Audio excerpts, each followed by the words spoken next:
In the Gilded Age, Max looks into the plans of the Russell and the Rhijn Brooks. Two well-known New York families lived during the height of industrial invention and unheard of capital growth in the United States. The Barrett and George Russells are seen as new money, while the Rhijn family, led by the regal matriarch Christine Baranski, is seen as old money because their ancestors came to America on the Mayflower. Because Mr. Russell's train business gave them the money to buy a place. In a culture that is already set up, they are the most American Americans have ever been. Many long-standing cultural norms were broken during the Industrial Revolution, which led to the rich Gilded Age in American history. However, some people were unhappy with how quickly these changes were reducing their power. Rich families like the Rhijns want to be gatekeepers, but poor families like the Russell just think their views are old-fashioned, and their attempts to keep them out are a problem. Their homes are right next to each other on desirable 61st Street, which makes the social planning between the Rhijn and the Russell even more complicated and creates enough drama for a possible third season of the Gilded Age 1. As Bara Russell said, "Behind every man is a great woman," have come from Bara Russell, and the family is led by ambitious women. As soon as she moved to 61st Street and into her finished home, she set her sights on joining the most exclusive group of socialites in New York City. People saw her as new money. Mrs. Russell thinks society is huge. There is a hidden meaning behind every social interaction and game she plays, even chess. She is driven to win at all costs, especially when going up against people like Mary Astor and Agnes Van Rhijn. Number 2. Russell George. The Morgue Inspector George Russell is a captain of industry and the father of ladies. Larry is the patriarch of the Russell family and married to Bertha. Larry is a train tycoon who made a lot of money by moving valuable goods and resources across the country.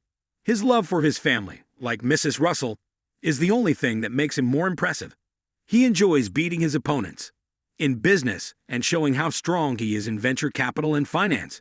But behind his ambitious exterior lies a shocking love. Number 3. Hugh Russell. David Richardson. Larry Russell is the son of George and Bertha Russell and the older brother of Gladys Russell. He may not be as good at managing society as his parents, but his vision more than makes up for it.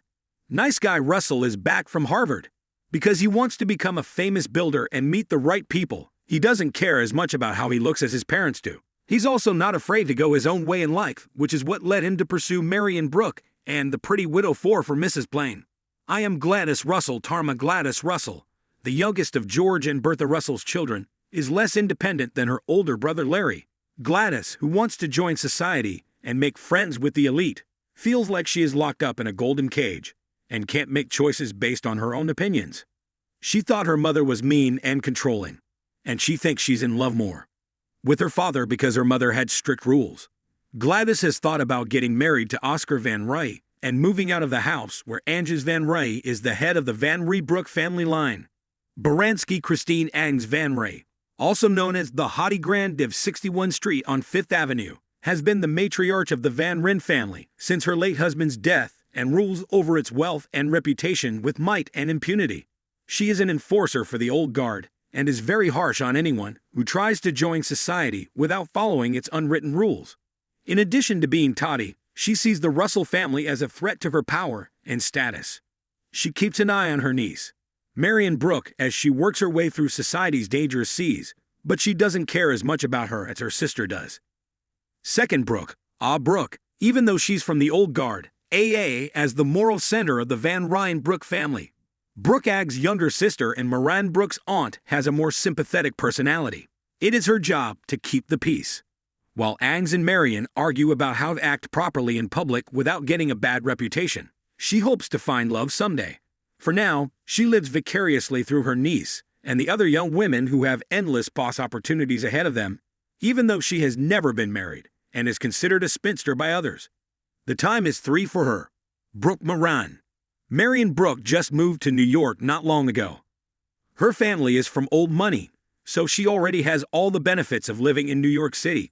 Her niece is Agnes Van Rhijn Brook. She wants to break the rules of the rich, even though she's from New York, especially since she's friends with Peggy. Marie thinks she still has a chance thanks to Scott and her job as an art teacher to fall in love again, even though Mr. Rees broke her heart years ago.